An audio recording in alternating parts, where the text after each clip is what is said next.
tal? Muy buenos días. Estamos aquí para continuar con nuestro estudio de Juan. Yo muy contenta, ya me toca y bueno, quiero darles un saludo, darles un gran abrazo a distancia, contarles que las extraño mucho, que es divertido todo esto que estamos haciendo, pero por supuesto que la interacción, los abrazos, el café del final es algo que estamos todos extrañando, pero bueno, seguimos estudiando el libro de Juan. Me tiene emocionada estar preparando este estudio porque se está poniendo súper interesante estos últimos capítulos de esta carta, bueno, de este evangelio son muy significativos. Ahorita voy a mencionar un poquito por qué, pero bueno, ¿qué les parece si allí en su casita hacemos una oración juntas para poder empezar a estudiar el final de nuestro capítulo 13? Dios hermoso, te doy gracias, Señor. Gracias, Padre, por la bendición preciosa, Señor, que nos das de poder estudiar tu palabra, Señor. Siempre es esta nuestra oración, siempre es esta nuestra gratitud, Señor, el que tú nos reveles, Señor, nos ilumines, tu palabra nos muestres tu revelación, Señor, y podamos conocerte cada día, Señor. Yo creo que no existe nada más perfecto, no existe nada más valioso en esta tierra, Señor, que el conocerte día a día, que el crecer en tu palabra, Señor, estar en ti, Señor, estar en una comunión verdadera contigo, Señor. Te doy gracias y te suplico este día, Señor, que tu palabra hable a nuestro corazón, que hable a nuestra vida, Señor, que seamos instruidos, Señor, directamente por tu voz. Sé tú, Señor, el rey de este estudio, sé tú, Señor, el Señor de nuestra vida y guíanos, Señor, no solamente a crecer en un entendimiento, no solamente a crecer intelectualmente, Señor. Ayúdanos a crecer, Señor, en nuestra vida. Ayúdanos a ser más como tú eres, Señor. Este es el objetivo. Enséñanos este día, Señor, qué es el amor y enséñanos este día, Señor, a entender que podemos amar como tú nos amaste, Jesús. Te doy gracias esta mañana en el nombre precioso de Jesús. Amén. Y bueno, pues demos comienzo. Estamos literalmente terminando el capítulo 13. Vamos a ver hoy los últimos 31 al 38, los últimos 7 versículos de esta carta. Híjole, en cada capítulo el apóstol termina cerrando o condensando el mensaje que quiso enseñarnos durante todo el capítulo y créanme que no por ser los últimos versículos son los menos importantes, todo lo contrario, yo creo que condensa todo lo que hemos venido estudiando. Este capítulo lo hemos ido desarrollando en aproximadamente 3 y esta es la 4ª clase y creo que ninguna de ellas puede ir sola. O sea, es un solo tema, es una unidad y es importante que podamos ir hilando todo lo que nos está enseñando el Señor. Y bueno, estamos terminando el capítulo 13 y se acuerdan, ya habíamos platicado, son las últimas horas, es el último momento de convivencia con comida, con compañerismo que Jesús tiene con sus discípulos previos al arresto de Jesús. Y es impresionante la atención que Juan presta a este tiempo. Maribel comentaba, no me acuerdo si hace 8 o 15 días, las palabras de una persona previa a morir, previa a partir de un lugar y normalmente aprovechamos ese tiempo, normalmente queremos que ese tiempo sea bien usado, sea valioso, deje un precedente para lo que viene y bueno, es tanta la atención que aún nos falta, previo al arresto de Jesús, el capítulo 14, el capítulo 15, el capítulo 16 y el capítulo 17 de Juan. Estamos hablando de 5 capítulos en el tiempo en que pasa la última noche con sus discípulos y él es arrestado. Ya hemos platicado, estamos a menos de 24 horas de que Jesús esté en el madero, esté crucificado. Y nos faltan atender sí, 4 capítulos más, junto con 5 capítulos, por la importancia. Y quiero decirte, todos estos capítulos son literalmente palabras de Jesús, enseñando y estableciendo qué sigue después. Esta es la importancia de esto que estamos estudiando. Él está enseñándonos y Juan específicamente en este evangelio toca temas tan profundos que definitivamente tuvo que escribir sus cartas. Es como si fuera, yo lo pensaba así, no te puedo decir, ay, lo dicen los comentarios, pero yo lo pensaba de esta manera, es como si las cartas de Juan, primera, segunda y tercera carta de Juan, fueran la tesis o el desarrollo de lo que él escucha de Jesús en estos capítulos. Profundiza totalmente el tema del amor, profundiza totalmente el tema de la salvación, de la certeza de la salvación, y son las palabras de Jesús en estos últimos capítulos. Y bueno, pues hoy específicamente vamos a platicar del amor. Es el tema que se toca, el atributo que podríamos considerar como el más importante atributo que viene de Dios. Hoy lo vamos a entender muy claramente, que define qué es Dios. Recordemos donde dice en la primera carta de Juan, Dios es amor. O sea, define qué es Dios y ahora nosotros nos vamos a enterar y vamos a comprender en las palabras de Jesús que en Dios nosotros seremos distinguidos como sus discípulos por mostrar esta clase específica de amor que hoy vamos a estudiar.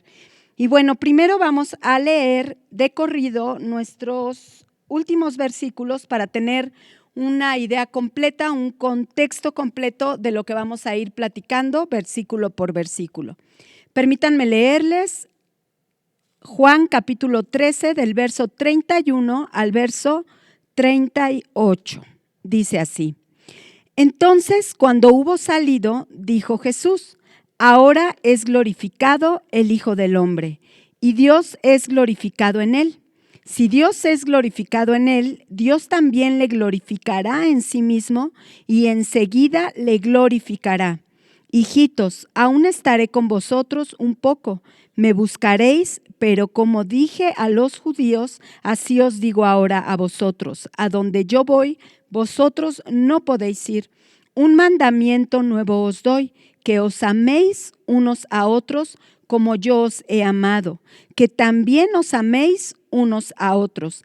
En esto conocerán todos que sois mis discípulos, si tuviereis amor los unos con los otros. Le dijo Simón Pedro, Señor, ¿a dónde vas? Jesús le respondió, a donde yo voy no me puedes seguir ahora, mas me seguirás después. Le dijo Pedro, Señor, ¿por qué no te puedo seguir ahora? Mi vida pondré por ti. Y Jesús le respondió, ¿tu vida pondrás por mí? De cierto te digo, no cantará el gallo sin que me hayas negado 3 veces. Y bueno, pues todo esto que acabamos de leer es lo que vamos a ir estudiando, desglosando, versículo por versículo. Vayan tomando notas, vamos a ver muchas referencias además de este pasaje. Y bueno, leemos aquí en Juan capítulo 13, verso 31. Entonces, cuando hubo salido, ¿se acuerdan? Previo hubo este momento incómodo y este momento de disertación entre que Jesús estaba hablando de quién le iba a traicionar y sucedió este asunto donde Pedro le hace una seña a Juan y le dice, pregúntale quién le va a traicionar. Se hace esta situación del pan donde comparten el plato Jesús y Judas y acto seguido Judas sale del lugar. Jesús le dice a Judas, lo que has de hacer, hazlo pronto. Entonces, inmediatamente después de eso, dice aquí el verso 31. Entonces, cuando hubo salido Judas, dijo Jesús, ahora es glorificado el Hijo del Hombre y Dios es glorificado en él. Esta palabra glorificado es la palabra griega doxazo. por si gustas tomar nota, es con X, doxazo, que quiere decir rendir, glorioso, alabar, honrar. Y vamos a seguir comprendiendo el texto. Dice, entonces cuando hubo salido, dijo Jesús, ahora es glorificado el Hijo del Hombre y Dios es glorificado en él.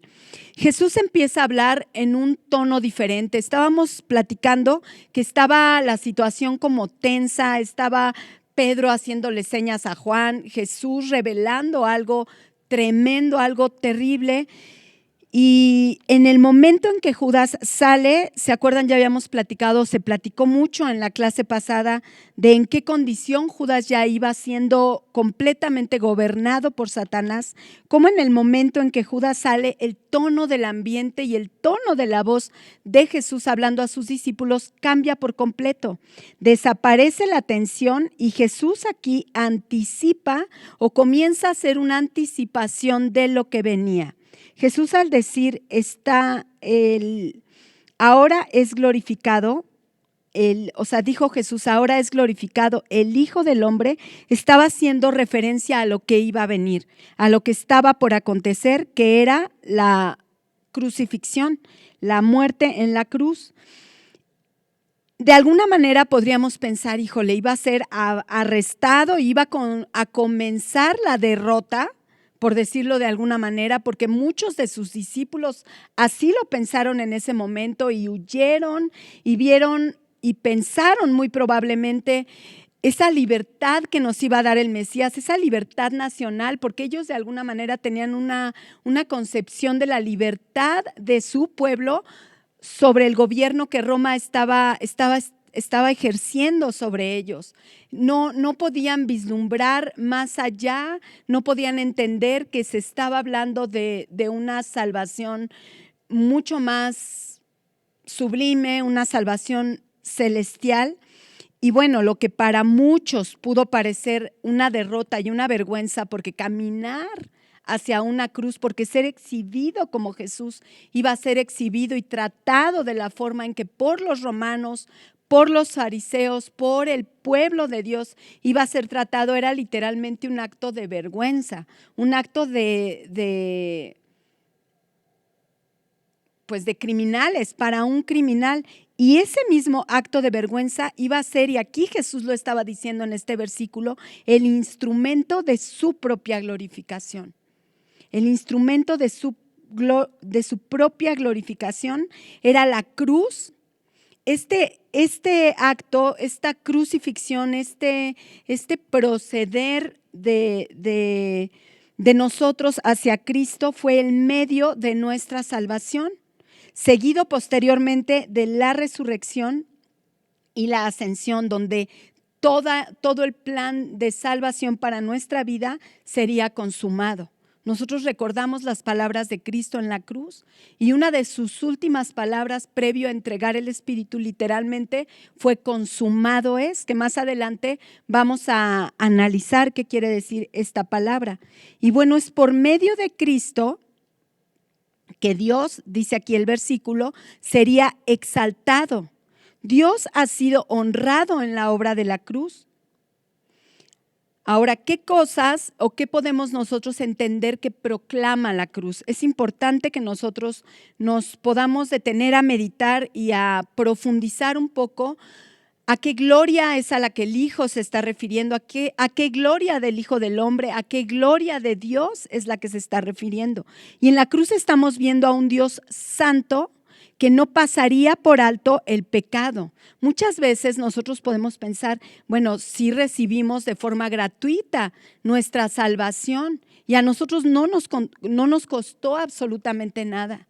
Pero Dios es un Dios que tenía que cumplir la justicia perfectamente, es un Dios santo que no podía pasar por alto el desagrado, la naturaleza tan distinta de su santidad respecto del pecado. Y él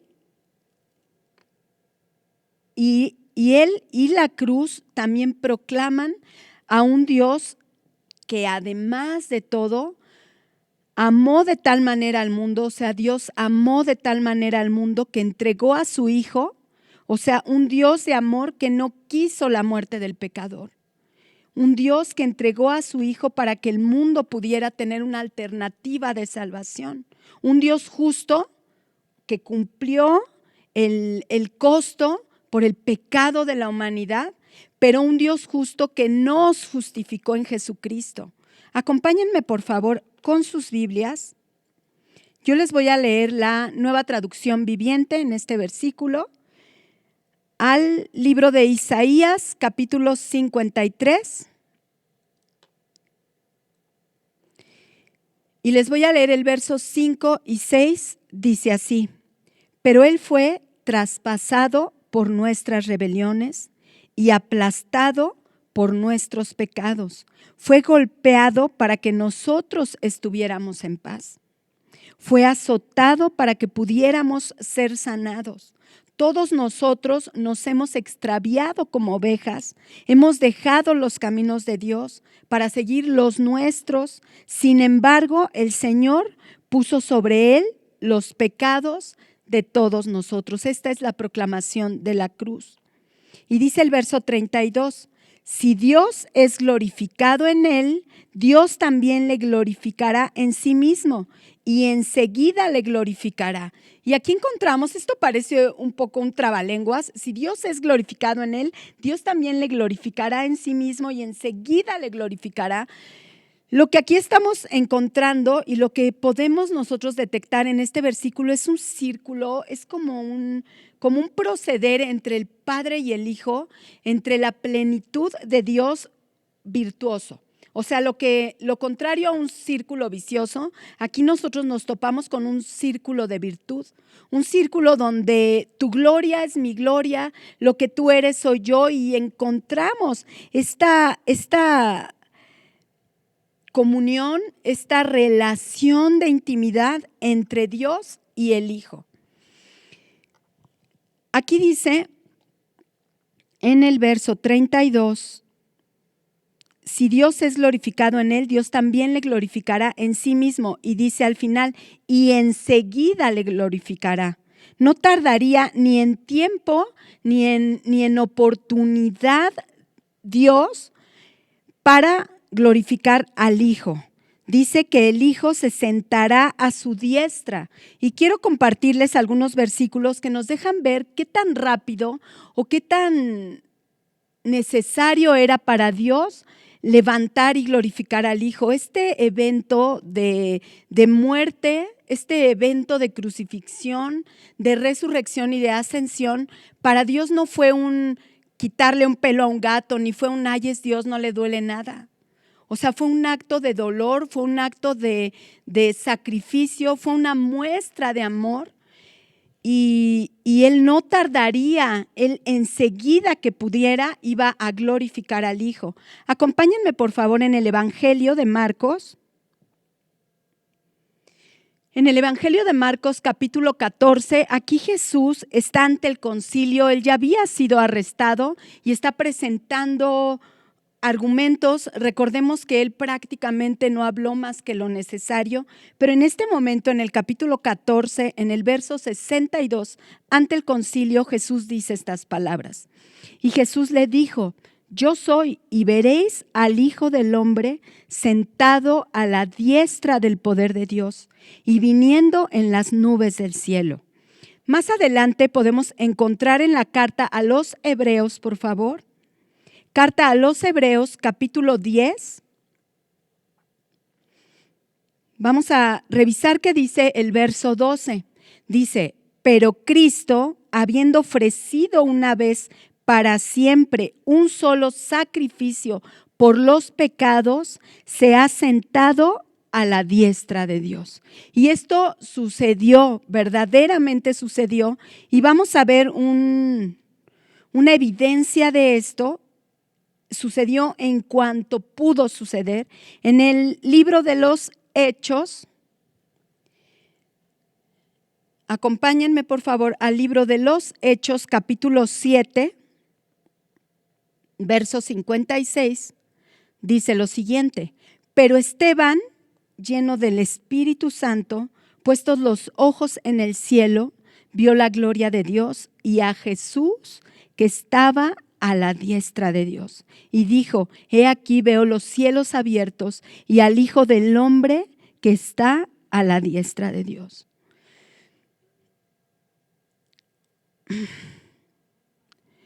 Jesús estaba anticipando todo lo que estaba por acontecer, pero nosotros tenemos la revelación completa, tenemos el libro terminado, tenemos la palabra de Dios. Y cuando nosotros llegamos y leemos y entendemos la importancia que Dios le dio, no sé si llamarlo urgencia, pero la importancia que Dios le dio a que Jesús fuera glorificado, fuera honrado, fuera reconocido después de esta muestra de amor profundo, nos tiene que ayudar a nosotros a comprender que el precio que se pagó porque tú y yo pudiéramos tener esta clase de comunión con Dios, y no solamente con Dios, lo vamos a ver más adelante, sino entre nosotros los hijos de Dios, fue alto, el precio que se pagó fue alto. Dice el verso 33, hijitos, y esta forma tierna, esta forma amorosa en que Jesús le habla a sus discípulos, es la primera vez que Él lo externa o les habla de esta manera. Y aquí hay una situación peculiar. Recuérdense, ya no estaba Judas, ya no estaban los 12, estaban 11 de ellos, y les dice de la siguiente manera: hijitos, aún estaré con vosotros un poco, haciendo referencia a que luego moriría en la cruz. Y dice así: me buscaréis, pero como dije a los judíos, así os digo ahora a vosotros. A donde yo voy, vosotros no podéis ir. Y él estaba haciendo referencia al cielo, estaba haciendo referencia a la ascensión. Entonces era un lugar al que sus discípulos literalmente no podían continuar y seguir detrás de él en este momento. Y dice aquí que en algún momento él se lo había referido a los judíos, y a los judíos se los había dicho con anterioridad porque no podrían ir por causa de su incredulidad, por la falta de su fe. Y en el caso de los discípulos, él está haciendo referencia a esta imposibilidad de seguir tras Jesús en este tiempo, pero es un tiempo temporal. Y esto lo vamos a estudiar en el capítulo 14. Ahorita solamente te voy a leer un versículo del capítulo 14, pero en el capítulo 14 vemos cómo Jesús les deja muy claro que para ellos esta imposibilidad de seguirlo es temporal. Dice el capítulo 14, verso 3. Y si me fuere y os preparare lugar, vendré otra vez y os tomaré a mí mismo, para que donde yo estoy, vosotros también estéis. Y de esto trata el capítulo 14. Y bueno, aquí ¿qué pasa con los discípulos? Imagínate que ellos llevan 3 años de su vida caminando detrás de Jesús, y esto es lo que los distingue literalmente como discípulos. Visualmente ellos son los discípulos de Jesús porque son las personas que caminan detrás de Jesús. Esta es la evidencia de que ellos son los seguidores de Jesús. Tienen a Jesús en carne viva, en persona. Pero 3 años y medio de haber dejado por completo sus vidas, de haber dejado por completo su vocación, su labor en la vida, ¿no? A lo mejor sus estudios, a lo mejor su profesión, a lo mejor lo que les había dado cierta seguridad y estabilidad. Pero ellos tomaron la decisión de caminar como discípulos detrás de Jesús, y de repente viene Jesús y les hace saber que Él se va a ir, y que además al lugar al que se va a ir, ellos ya no van a poder seguirlos. Ellos estaban acostumbrados a ir de Galilea a Capernaum, de Capernaum al camino a Emaús y a diferentes lugares de esta zona, pero en este momento les está dejando muy claro. Sin embargo, Él comienza y continúa hablándoles. No se detiene demasiado aquí, y dice el verso 34, un mandamiento. Esta palabra mandamiento de repente no nos gusta, tenemos un problema de autoridad. Yo creo que hemos peleado mucho con con escuchar cualquier prescripción autoritativa y no nos gusta, la rechazamos, pero tenemos que nosotros recordar quién está hablando estas palabras. Un mandamiento, ¿sabes quién lo está hablando? El Rey de Reyes. El Rey de Reyes, el Señor de Señores, el dueño de todo lo que existe, el capaz de emitir cualquier clase de prescripción autoritativa y es el encargado de hacerlo a nuestra vida. Entonces no podemos nosotros hacernos de oídos sordos o inmediatamente que leemos mandamiento como pararnos en seco, porque además no debemos olvidar de quién estamos hablando. Estábamos diciendo en un principio, ¿qué define a Dios? Dios es amor. ¿Quién es este Rey soberano? El que no escatimó ni a su propio Hijo para mostrarnos esta clase de amor.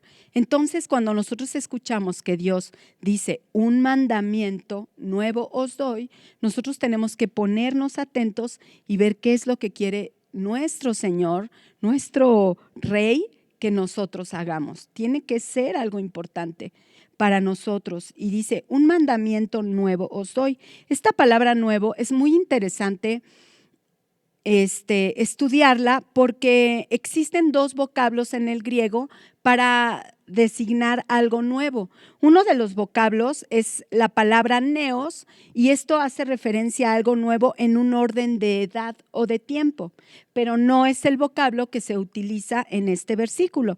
El vocablo que se utiliza en este versículo cuando él habla de un mandamiento nuevo es la palabra kainos con K de kilo, la palabra griega kainos, que quiere decir nuevo específicamente en frescura. Nuevo como algo renovado, como un renuevo, algo que tal vez existía, pero que es refrescado. Y aquí adelante nos va a decir por medio de qué es que este mandamiento ahora cobra una frescura diferente, una posición muy diferente a nuestra vida. Dice, un mandamiento nuevo os doy, que os améis unos a otros. Y esta palabra améis es la primera vez que en la Escritura se utiliza para compartirla con nosotros. Es muy interesante, es la palabra agapao. La palabra griega agapao, toma tu cuaderno y ojalá puedas tomar nota de esto que vamos a platicar, porque vamos a desglosar muy, muy nítidamente lo que quiere decir ágape, amor ágape. Nosotros en nuestra traducción tenemos la palabra amor definida de una sola manera, o sea, encontramos amor de diferentes o en diferentes contextos en todo el Nuevo Testamento, pero los griegos utilizaban 3 vocablos para hablar del amor. Uno de estos vocablos no se encuentra en el Nuevo Testamento, pero 2 vocablos sí, para que veamos la complejidad de esta palabra. Y aquí específicamente está haciendo referencia a la palabra agapao, que quiere decir amar, amor. Si puedes tomar nota, sería muy bueno. El sustantivo correspondiente. Con este verbo, el verbo es ágape. El sustantivo correspondiente con este verbo, el verbo es agapao, que es la acción de amar. Dice que os améis. Y el sustantivo correspondiente con este verbo, con esta acción, es ágape. Y ágape está haciendo referencia o está hablando del amor más puro y excelso. Me voy lentito para que lo puedas anotar. Es el amor más puro y excelso, amor que no puede ser igualado, amor que obliga a una persona a sacrificarse en bien de otros. Y quiero leerte esta cita como referencia intermedia en esta definición del amor. Dice Juan 15, verso 13. Juan 15, verso 13. Nadie tiene mayor amor que este, que uno ponga su vida por sus amigos. Y esto nos empieza a dar a nosotros una idea de qué clase de amor está hablando aquí el Señor. Y les sigo compartiendo la definición de esta palabra ágape. Este amor es un principio divino de pensamiento y de acción que modifica el carácter, gobierna los impulsos, controla las pasiones y ennoblece los afectos. Les repito muy rápido, este amor es un principio divino de pensamiento y de acción que modifica el carácter, gobierna los impulsos, controla las pasiones y ennoblece los afectos. Estamos hablando de una transformación plena. Estamos hablando de la regeneración por medio del amor, por medio de la fe. Nosotros somos literalmente, como Jesús le habló a sus discípulos, hijitos. Hijitos, y les está encargando este mandamiento nuevo porque podemos hacerlo. Aquí el Señor está diciendo, podremos amar, podremos agapao de esta manera. Te digo algo, no por nosotros, nunca por nosotros mismos, sino por la fuente del amor que es Cristo. Jesús estaba a pocas horas de comenzar una era, de develar la era de la gracia, la dispensación de la gracia. Y dice el Señor en este versículo, amándonos unos a otros, y nos volvemos a encontrar literalmente con el círculo virtuoso del que acabo de hablarles. Ese círculo entre Dios y el Hijo, nosotros lo podemos ahora producir y lo podemos experimentar entre nosotros. Dice aquí la palabra unos a otros. ¿Cómo?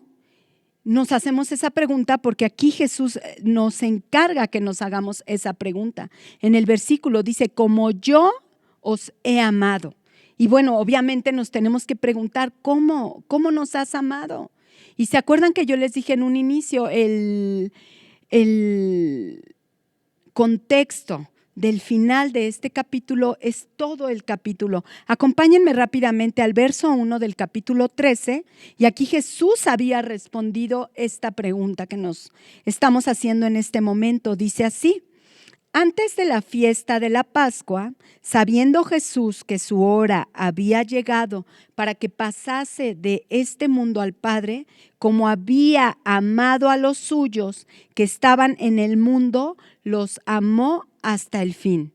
Y de esto ya habíamos hablado hace 3 clases aproximadamente y decíamos, ¿qué es ese hasta el fin? Y comentamos en tiempo probablemente, hasta el fin a qué se refiere, en eternidad, porque entendemos la preexistencia y la eternidad de Cristo. Pero ¿sabes qué? Literalmente está haciendo referencia a el amor en su dimensión, el amor en magnitud. Esta palabra fin, te vas a ir para atrás como yo me fui para atrás. Esta palabra fin, donde dice hasta el fin, es la palabra telos, con acento en la E, de donde viene la exclamación de Jesús. ¿Recuerdan esta palabra donde Jesús dijo tetelestai, que quiere decir literalmente consumado es? Esto es lo que quiere decir esta palabra hasta el fin, telos. Quiere decir propiamente el punto al que se apunta como un límite, o sea, el objetivo a llegar, es decir, la conclusión de un acto o estado. El amor extremo, el amor hasta el fin, el amor que cumple un propósito, el amor que se sostiene, que se manifiesta hasta las últimas consecuencias. Y en el caso específico de Jesucristo, hasta la muerte. ¿Ante qué condición nuestra? Y de verdad, o sea, yo me quedé pensando y dije, esta clase de amor solamente Dios puede mostrarla o ha podido mostrarla. Y viene el Señor y me dice, ama de esta manera. Y yo me quedo, Señor, ¿de qué manera? ¿De qué manera? Y tú me dices, telos, ¿no? Hasta el fin, hasta que se consume, hasta la muerte, hasta lo que tú puedas dar de tu propia vida. Y yo digo, ¿ante qué condición nuestra es que Dios nos amó? Yo quiero recordarte qué pasa con los discípulos en este momento. No solamente Pedro más adelante va a negar a Jesús, como ya leímos, sino que todos los discípulos al enfrentar la aprehensión, el arresto de Jesús, huyeron, temiendo lo que estaba por acontecer. Y te digo algo, todo su pueblo, dice Juan capítulo 1, a lo suyo vino, mas los suyos no le recibieron. Este versículo es considerado como uno de los versículos más trágicos de toda la Escritura. A lo suyo vino, mas los suyos no le recibieron. ¿Cuál era nuestra condición cuando Jesús nos amó de esta manera? ¿Qué de bueno, qué de bien había habido en nosotros para despertar en Dios el amor con que nos amó? Quiero que me acompañes, por favor, al libro de Romanos. El libro de Romanos, capítulo 5, verso 8 dice: mas Dios muestra su amor para con nosotros, en que siendo aún pecadores, Cristo murió por nosotros. Y estamos delante verdaderamente de un amor sobrenatural, un amor completamente fuera de nuestra capacidad y de este mundo. Un amor de servicio, ya lo vimos cuando Jesús lava los pies de sus discípulos. Un amor sacrificial, y lo vamos a ver más adelante cuando nos toque estudiar toda esta semana en que Jesús fue arrestado y llevado a la cruz. Un amor que da literalmente sin esperar nada de regreso. Un amor que comienza con el perdón. Y nos volvemos a preguntar, ¿por qué nos amaste? ¿Por qué? ¿Qué fue lo que te motivó? ¿Qué dice la palabra en Santiago 1:18? ¿Qué fue lo que te motivó? Y dice así en Santiago 1:18. Él de su voluntad nos hizo nacer por la palabra de verdad, para que seamos primicias de sus criaturas, para que seamos lo más importante o lo primero de todo lo que Él creó. Ahora es solamente, y esto es verdad cuando tú te examinas a ti mismo, ahora es solamente estando en Cristo, por medio de la fe, que podemos amar como Él nos amó. Y yo creo que por eso Jesús esperó a que Judas se fuera, porque Judas no era parte para poderle encargar este nuevo mandamiento. Pero si tienes vida, tú tienes oportunidad. Y si tú eres un hijo de Dios, tú tienes el encargo de parte de Dios. Pero es aquí donde entendemos que es solamente estando en Cristo, por medio de la fe, que podremos amar como Él nos amó. No existe otra forma, porque literalmente el amor proviene de Dios. Vamos a verlo aquí en la Escritura. Acompáñame, por favor, a la primera carta de Juan. Yo les decía hace rato, estas 3 epístolas Juan las tuvo que escribir porque era demasiado profundo y demasiado contenido lo que en el Evangelio él había podido escribir. Y él necesitaba desarrollarlo para legarlo a la iglesia de Cristo. Y lo desarrolla en 3 epístolas. Yo nada más te voy a leer ahorita 2 versículos, pero todo el capítulo 4 de Primera de Juan habla de esto. Y dice así, Primera de Juan, capítulo 4, versos 7 y 8, para que veamos de dónde proviene este amor. Y dice así: amados, amémonos unos a otros, porque el amor es de Dios. Todo aquel que ama es nacido de Dios y conoce a Dios. Y esta palabra conoce es la palabra ginoskos. O sea, y conoce a Dios, pero no un conocimiento superficial de Dios. en medida de que tú le conoces más profundamente, en medida de que tú te relacionas en una comunión día con día en tu vida por medio de la palabra, por medio de la oración, por medio de tiempos verdaderos con el Señor, es que tú puedes amar como Él amó. Dice así: todo aquel que ama es nacido de Dios y conoce a Dios. El que no ama no ha conocido a Dios, porque Dios es amor. Y en el verso 35, vamos a continuar, dice así: en esto, hablando del mandamiento que acaba él de citar, dice: en esto conocerán todos que sois mis discípulos, si tuviereis amor los unos con los otros. Yo te acabo de platicar, en ese momento los discípulos de Jesús eran distinguidos visualmente porque caminaban tras Jesús, pero Jesús estaba anunciando en este momento que Él se iba a ir. Él iba a dejar de estar presente en carne. Nosotros ya no tenemos una referencia visual de a quién seguimos. Y es aquí donde aparece este nuevo mandamiento, que es nuestra marca distintiva, que es el medio a través del cual nosotros vamos a ser distinguidos ante el mundo como discípulos de Jesús, como verdaderos seguidores de Jesús. La marca distintiva es el amor, el que nos podamos amar los unos con los otros, literalmente dice el verso 35. Esta es la señal de los verdaderos hijos. El amor entre hermanos es nuestra bandera. Amémonos unos a otros, dice la palabra, así como Cristo nos amó. Y quiero que me acompañen, por favor, a Efesios, al libro de Efesios, capítulo 5, verso 1 y 2. Efesios capítulo 5 dice así, verso 1 y 2. Sed pues imitadores de Dios como hijos amados, y andad en amor como también Cristo nos amó y se entregó a sí mismo por nosotros, ofrenda y sacrificio a Dios en olor fragante.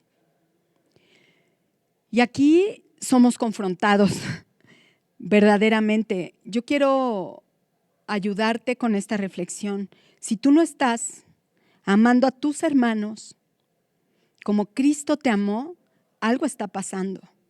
Si yo no estoy amando a mis hermanos como Cristo me amó, algo está pasando. Yo necesito arreglar mi asunto con Dios.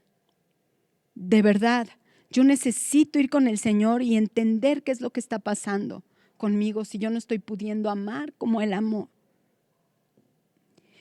Y hay de dos. O sea, tú vas a ir con el Señor y hay de dos. O no eres de Cristo, porque el que no ha nacido de Dios, pues no puede amar. O no eres de Cristo, o eres un cristiano carnal. Dice la palabra aquí en Primera de Corintios,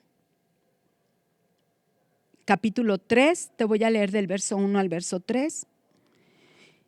Y te comenté, yo en esta reflexión fui confrontada y esta palabra me vuelve a confrontar porque me deja darme cuenta de cuán necesitada estoy de Dios, de cuán necesitada estoy de conocerle, de comunicarme con Él, de dejar de lado esa caja de cartón. Mira, yo así lo imagino, ¿no? O sea, yo le decía al Señor, es como que vengo contigo siempre con miedo de que me examines.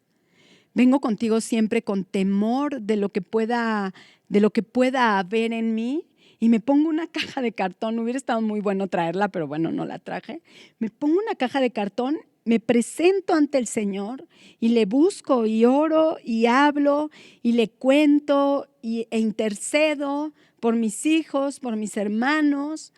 Me levanto con mi caja de cartón y me voy sin haber sido expuesta ni exhibida ante el Señor. ¿Sabes qué? yo no estoy creciendo. Yo no me estoy comunicando, yo no estoy permitiendo que el Señor transforme mi manera de amar, perfeccione mi manera de amar. Dice aquí 1 Corintios capítulo 3, del verso 1 al verso 3. De manera que yo, hermanos, no pude hablaros como a espirituales, sino como a carnales, como a niños en Cristo. Os di a beber leche y no vianda, porque aún no erais capaces, ni sois capaces todavía, porque aún sois carnales. Pues habiendo entre vosotros celos, contiendas y disensiones, no sois carnales y andáis como hombres. No sois carnales y andáis como hombres. Necesitamos urgentemente, de verdad, te lo digo con mi corazón, necesitamos ir al Señor.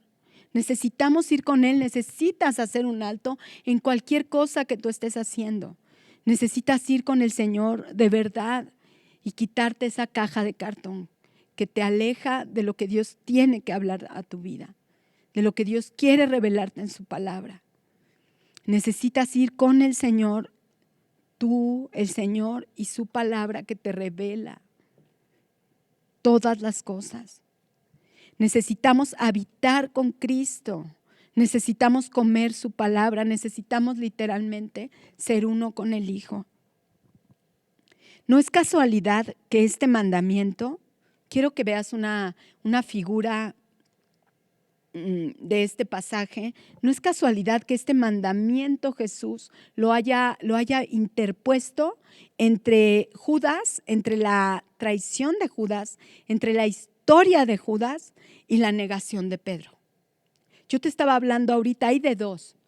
O eres un cristiano carnal o no eres un hijo de Dios. Si tú quieres amar como Él amó, si tú quieres amar a tus hermanos como Cristo te amó, tú necesitas hacer un examen en tu vida y necesitas darte cuenta hacia dónde te lleva la balanza. Yo les decía, el amor por los demás entre Judas el traidor y Pedro quien le negó. Se nos hace difícil pensar que este amor puede ser perfeccionado en nosotros. Qué bueno que se te haga difícil porque te estás dando cuenta de que tú en tus propias fuerzas no vas a poder. Qué bueno que te estés dando cuenta porque esta es una señal muy clara de que te está revelando el Señor lo que quiere de ti. Si tú escuchas amar los unos a los otros, ágape, y no te hace nada a la mente y no te lleva a una confrontación a tu propia vida, es muy probable que ni siquiera lo puedas comprender. Pero si se te hace difícil, qué bueno, vele la virtud a eso, porque esa incapacidad tuya te deja ser débil delante de Dios. Esa incapacidad mía me deja ir con el Señor a presentar mi 0%, a presentarme completamente debilitada delante de Él. Reconociendo mi incapacidad, ese sentido de frustración, me deja verme a mí misma. Cuando yo me puedo comparar con el amor de Cristo en la cruz, inmediatamente surge y sale mi condición de orgullo, mi condición de egoísmo, mi pecaminosidad. Pero ¿sabes qué? Esto se distingue y esto se nota demasiado porque estoy ante el poder, ante la grandeza de su amor, ante la hermosura de su amor.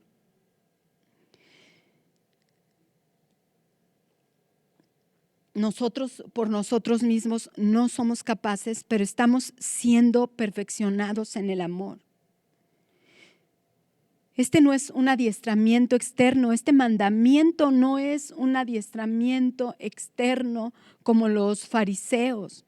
No es una manera de vivir que tú vas a aprender por medio de una terapia, por medio de una repetición de 21 días, no. Esto va a suceder cuando tú, de manera natural, porque has estado con Jesús, porque has estado bebiendo de la fuente del amor perfecto, puedas demostrarlo y mostrarlo al mundo. Vamos a ver el verso 36. ¿Qué pasa con Pedro? Ya vamos a terminar nuestro capítulo. Pedro en el verso 36 le dice a Jesús, y leemos así: le dijo Simón Pedro, Señor, ¿a dónde vas? O sea, Pedro se perdió por completo todo el tema del nuevo mandamiento. Él se quedó varado literalmente en el verso 33. Cuando Jesús les había dicho, hijitos, aún estaré con vosotros un poco, me buscaréis, pero como dije a los judíos, así os digo ahora a vosotros, a donde yo voy vosotros no podéis ir. O sea, Pedro se quedó, mira, girando su ardilla, varado literalmente en este verso 33. Jesús viene, verso 34, verso 35, a hablar del nuevo mandamiento, a hablar del amor ágape, a hablar por primera vez un vocablo que estaba siéndonos compartido por el Señor. Y Pedro no peló. Esta pregunta que Pedro le está haciendo a Jesús en el verso 36, ¿a dónde vas?, no tiene absolutamente nada que ver con el amor. Él estaba absorto en su propia agenda. Y Pedro era sincero y amaba a Dios, pero él se quedó así como de, te vas a ir y me vas a cambiar el plan. Y ahí se quedó en su propia problemática. Y ¿sabes qué? Nos llegamos muchas veces a perder el mensaje sublime de Dios. Porque venimos a la palabra, pero venimos tan enrolados en nuestras propias problemáticas, con nuestra propia agenda, con nuestra propia preocupación, con nuestra amargura en contra de nuestros hermanos, con nuestras ansiedades locas que nos produce el ritmo de nuestra vida. Y sabes que muchas veces nos estamos perdiendo el hablar de Jesús. Yo te invito, creo que ya te invité a muchas cosas en este estudio, pero te invito y me invito de verdad a hacer a un lado cualquier situación que estés atravesando siempre que te vayas a exponer a la palabra. Hazlo como obedeciendo este mandamiento del Señor, porque tú no lo vas a poder obedecer y tú no lo vas a poder producir si la palabra no te renueva y no te transforma. Entonces no hagamos como Pedro. ¿Qué pasó con Pedro? O sea, en su propia problemática se perdió del mensaje del amor. Y dice el verso 37, le dijo Pedro, Señor, ¿por qué no te puedo seguir ahora? Mi vida pondré por ti. Él era sincero, pero había dejado de escuchar a Dios. Él era sincero, pero se había distraído en sus propios pensamientos. ¿Cuántas veces no estamos platicando más con nosotros mismos que con el Señor? ¿Cuántas veces más no le das más tiempo de tu vida a tu propio pensamiento, a tu propia sabiduría, al propio entendimiento que tú puedes tener de las cosas? Y esto es lo que pasó con Pedro. Él era sincero, pero había dejado de escuchar a Dios. Y dice el verso 38, Jesús le respondió, ¿tu vida pondrás por mí? Yo me quiero imaginar un poco el tono de Jesús en esta pregunta que le hace a Pedro, y era un poco irónico, pero también tierno. Yo creo que Jesús sintió ternura por la intención, la buena intención de Pedro, pero le dice Jesús, o yo creo que en su mente él dijo para él mismo, no, Pedro, no, yo soy quien pondrá mi vida por la tuya. Dice el verso 38, Jesús le respondió, tu vida pondrás por mí. De cierto te digo, no cantará el gallo sin que me hayas negado 3 veces. Quiero leerte en Lucas, en el Evangelio de Lucas, el pasaje paralelo a este evento de Jesús cuando anuncia la negación de Pedro, literalmente. Y te voy a leer lo que en Lucas se cita. Dice Lucas capítulo 22, verso 32 al 34.